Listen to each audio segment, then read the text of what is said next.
여러분 안녕하십니까, 진성호입니다. 윤석열 국민의힘 후보와 이재명 민주당 후보 간의 여론조사 지지율 전쟁이 지금 한창 치열합니다. 엎치락뒤치락합니다. 오늘 나온 MBS 여론조사에서는 이재명 후보가 앞섰습니다. 그러나 어제 나온 두 개의 한국갤럽 조사, 리얼미터 조사는 윤석열 후보가 앞섰습니다.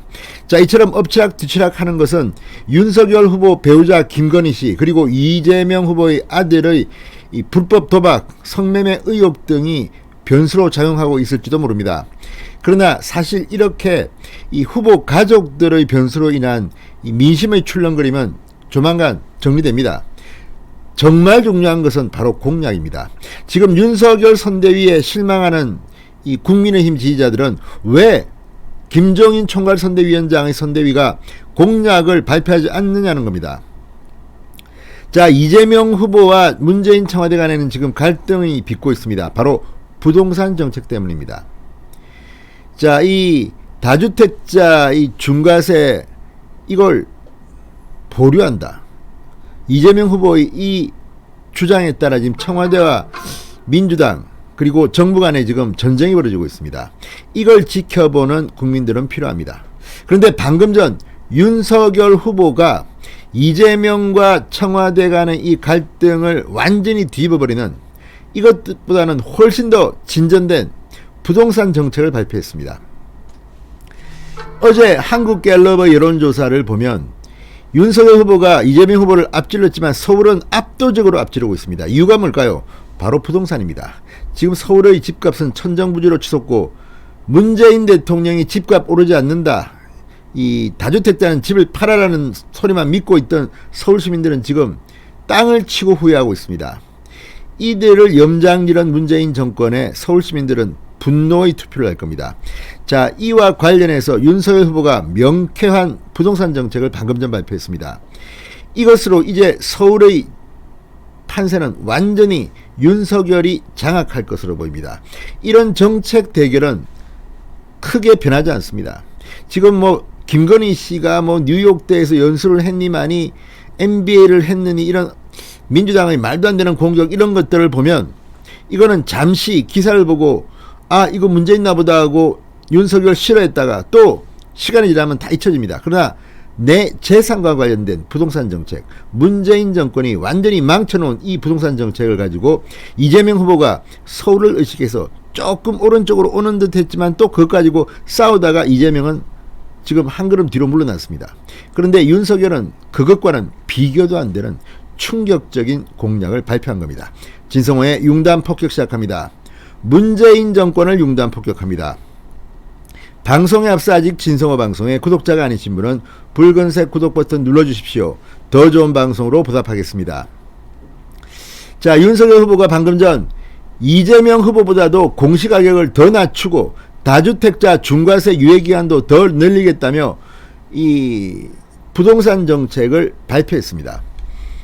윤석열 후보는 방금 전 페이스북을 통해 문재인 정부의 최대 실정, 난폭한 부동산 정책으로 얼마나 많은 국민이 고통을 당했습니까? 라면서 2022년 공시가격을 2020년 수준으로 환원, 종합부동산세와 재산세의 통합 추진, 양도소득세 개편, 취득세 부담 인하, 정부 출범 즉시 부동산 세제 정상화 위한 TF 가동 등 5가지 공약을 내걸었습니다. 지금 문재인 정권이 집값 잡겠다고 한 것들, 예를 들어서 이런 이 취득세 부담 인하라든지 양도소득세 개편 이런 것들은 참 중요합니다. 지금 집을 팔고 싶고 사고 싶어도 이게 지금 잘 안 됩니다. 왜? 너무 세금이 많으니까. 이런 나라가 세계에 얼마나 되겠습니까? 이러니 집값은 앉아서 계속 오르기만 하는 겁니다. 팔지도 못합니다. 사지도 못하고. 그러면서 집값이 오르니까 세금, 종부세, 재산세 막 나가고, 특히 지금 직업이 없는 이 은퇴한 어르신들은 지금 미칩니다. 아니, 집 한 채 있는데 그 집값이 막 올라가지고 세금 내라는데 지금 버는 돈이 있는데 어떡합니까? 팔고 싶어도 뭐 이거 뭐 집을 팔면서 사야 되는 거 아닙니까? 취득세, 양도세 너무 비쌉니다. 너무 많습니다. 자, 이거는 좀 돌려야 됩니다. 문재인 정권이 완전히 부동산 정책을 망쳐놨습니다. 자, 윤석열 후보는 첫째, 이 2022년 주택 공시가격을 2020년 수준으로 환원하겠다. 한 해 공시가격을 19%나 올리는 국가가 어디 있느냐? 문재인 정부가 공시가격을 환원하지 않으면 저는 관련법 시행령을 개정해서 공시가격을 낮추겠다고 했습니다. 근데 지금 2020년 수준으로 환원하는데 지금 내년에는 또 엄청나게 공시가격이 오를 겁니다. 이런 나라가 어디 있습니까, 정말. 둘째, 종합부동산세와 재산세를 통합 추진하겠다. 추진 과정에서 통합 이전이라도 세 부담 완화 조치를 실시하겠다고 했습니다. 그러면서 뭐 굉장히 구체적인 방안들을 발표했습니다. 자, 최근에 이재명 후보가 왜 이 문재인 정권의 항명을 하면서 이 다주택자 중과세 유예 기간을 연장하려고 했을까요? 얼마 전 박영선 전 장관이 그 민주당의 무슨 위원장을 맡아가지고 와서 회의를 한번 하고 쓴 글이 있습니다. 거길 보면 이재명 후보는 지금 서울입니다. 서울 지지율 때문에 이런 우클릭 정책을 쓴다는 겁니다. 그렇지만 이재명과는 비교도 안 되는 확실한 자유시장 경제체제로 가는 부동산 정책을 방금 전 윤석열 후보가 발표한 겁니다.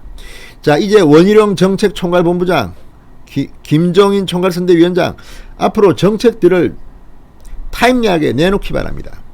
이제 이슈를 이쪽으로 미래에 어떻게 나라를 운영할지에 대한 논쟁으로 가야 됩니다. 뭐 무슨 학력 기재 무슨 초등학교에 뭐 교생 실습을 했느니 안 했느니 참, 그리고 무슨 호텔 6층에서 뭐 접대를 받았느니 안 받았느니 근거도 없고 황당한, 아무튼 이런 저질스러운 캠페인이 아니라 이제 공약으로 한번 제대로 붙어보는 것.